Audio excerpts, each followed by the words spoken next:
you guys, my God, I love your podcast. Oh, that's cool. Thank you.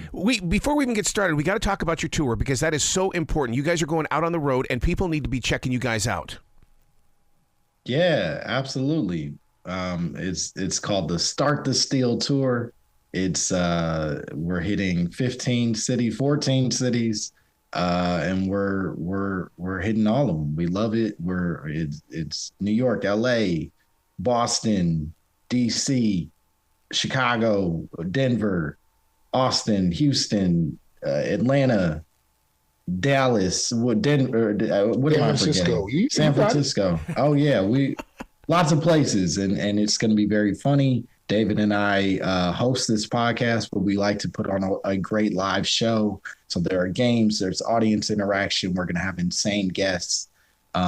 It's really going to be a great time, so people should come on out.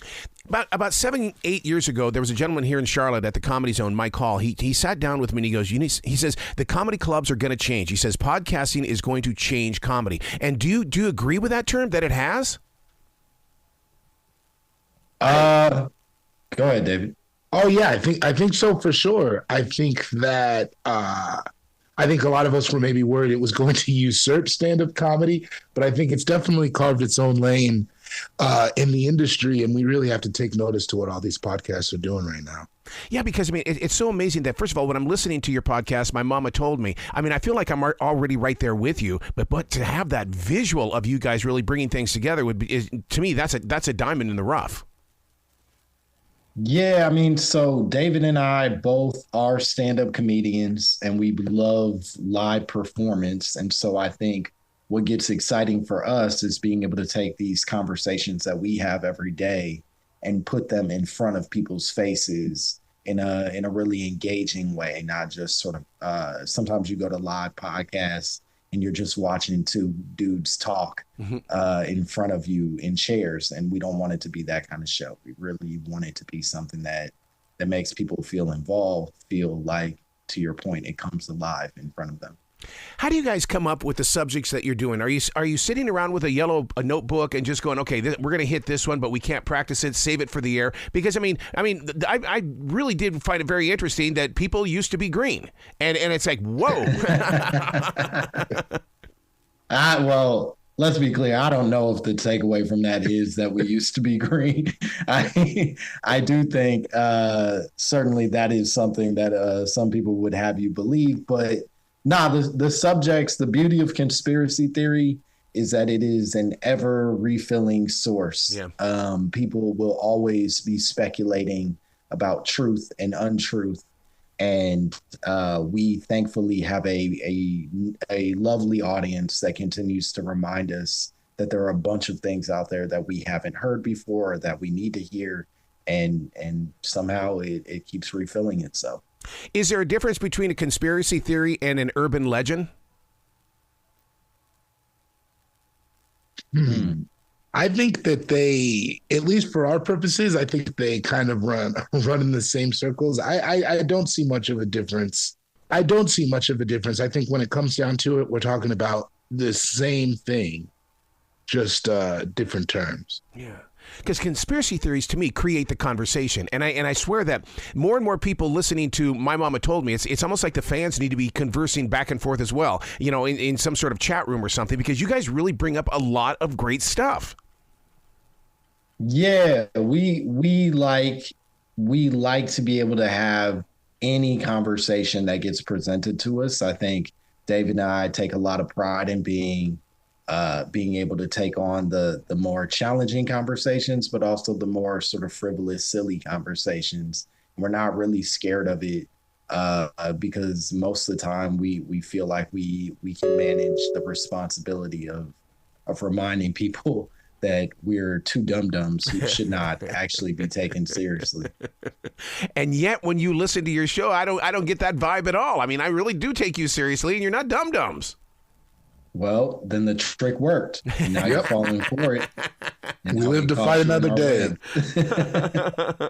Do you think moms were always right, or was that a conspiracy? I think that we have definitely proven through our show that, bless their hearts, moms are are privy to just as much bad information as the rest of us.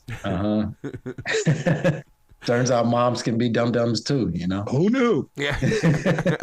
Yeah, my mom, the way she got out of conversation, she would look at me and go, "Son, I just don't remember. Let's break away from this conversation. I just don't remember." Yeah. There's a lot of conspiracies around P. Diddy, and one of them, you kind of got my attention on this one with Clive Davis. Yeah, the weird history of Diddy and Clive Davis. I watched a video actually just yesterday where Diddy talks about having lost his job right before his first son is born and throwing this massive party in Harlem where people trashed his house. He literally left his pregnant girl at or his newly born child and his formerly pregnant girl at the hospital so he could throw a party. And he says, "Thank God I met Clive Davis the next day." And so it changed everything for me. But yeah, they have a weird history together that I think is certainly going to come up in any legal trials that he's now facing. Yeah, I don't know if it was clickbait yesterday or if it was a true story. I mean, there's even LeBron James is now mixed up in a conspiracy theory with P. Diddy.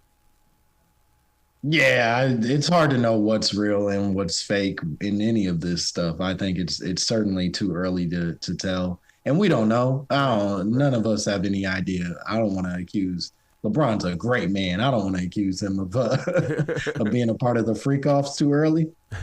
Do you think we're living in the Matrix? Wow. Big question so early in the morning. I do not.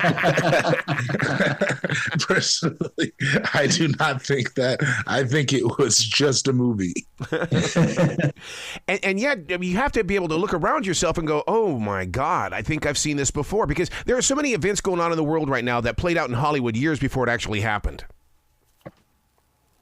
Yeah, I mean, I think what's amazing, and one of the things you discover in comedy is that the imagination, while vast and ever expanding, also there's quite a bit of repetition inside of it, and I think we just happen to imagine things that exist in the world or that could potentially exist in the world, and sometimes those things come true. People always point to The Simpsons and talk about how many of the things that they've claimed were true in jest eventually come true in real life. And it's like, that's a lot easier to do when you get 35 years on television to make new episodes. You know what I mean? If they predicted the Trump presidency in their first season and then got canceled, that's a very different game than if they get 100,000 swings at it. Yeah. Speaking of different games, the world of comedy versus that of podcasting. In comedy, you've got to craft your stories. What about the podcasting? I mean, is it stream thinking? Yeah. Go ahead. No, you got it. I was going to say, I think that to a point, I think that we are informed about the topics coming in. I think we both kind of come in with some ideas and thoughts about each topic. But I think definitely we love the spontaneity of conversation, and I think we love having it open enough that these talks can go anywhere. Yeah, because I mean, first of all, to have a team player that's with you on your team is amazing. Because I mean, it's eye to eye action. You're sitting there watching each other's body language, and so I mean, things go. You know, listeners have to understand what really goes on in creating a team like yours. Yeah, we don't spend a lot of time prepping for the conversation with each other, if at all. I mean, a lot of times the prep is just we start talking and forget to press record. Oh, God. So many of the things that we've said to each other we should have been recording and haven't, just because we'll jump on and start, talking trash and find ourselves deep in a conversation that has not been documented. But he is very funny, and I try to be as funny as I can be, and so we just enjoy that, and thankfully we have a great rhythm now. Yeah, because I mean, even in a radio station studio, I mean, when we're in a commercial break, we're sitting there talking back and forth, and then we have to literally say to each other, "Stop it, save it for the air, because we're going to blow it here, and we don't need to shoot our wad right now." Yeah. We Yeah. have a lot of early wad shooting on our podcast. So what doesn't make it to the show? Do you guys sit down with the editor and go, that we crossed the line on that one? That's rare, I would say, where we have ever acknowledged we've crossed the line. And maybe we need to have more in-depth conversations with our editor, but certainly we take a lot of pride in not wanting to filter out the conversation and allow it to be what it is, because so much of what conspiracy is the raw reactions that people have to information. It's not always a learned sort of interpretation. It is like your first thought, and sometimes that first thought is completely wrong, but there's an element of truth underneath it. When did you guys decide that it was going to be mini episodes versus, a lot of people are going an hour and a half, 2 hours with their podcast, but you guys give me that quick fix?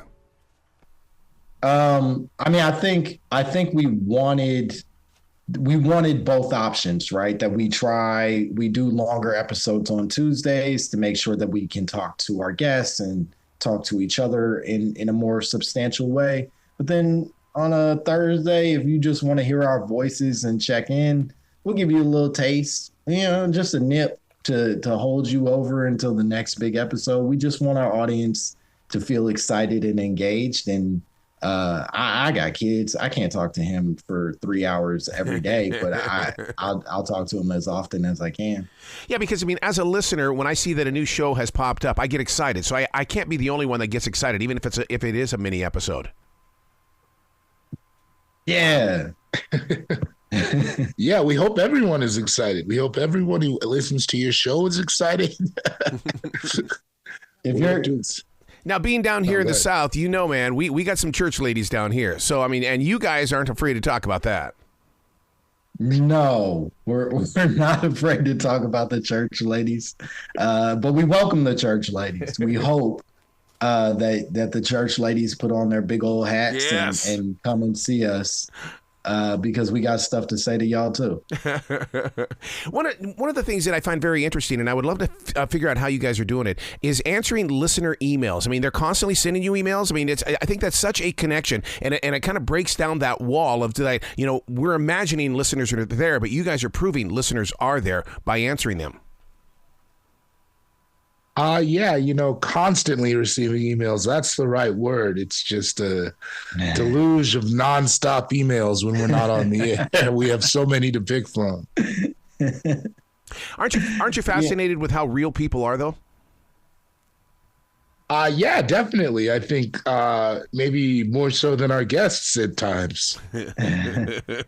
It's what's exciting is that our listeners, I think, find ways to not only introduce us to new conspiracy theories, but they also are constantly holding us accountable for things that we've said. And we often assure them that we don't remember the things that we've said. We weren't saying this with any real seriousness, but they treat it like it is the law. And in a nice way, it kind of helps us create laws for the podcast. So when they do call you out, do you go through one of those cold sweats? Because, man, I hate that feeling. I not too much. We, like Langston said, we both acknowledge that we're pretty silly guys, and a lot of times it's just said in conversation, and we don't particularly remember. So it's not so much a cold sweat as much as all right, I'm glad you guys are listening. Thanks for checking us. Yeah.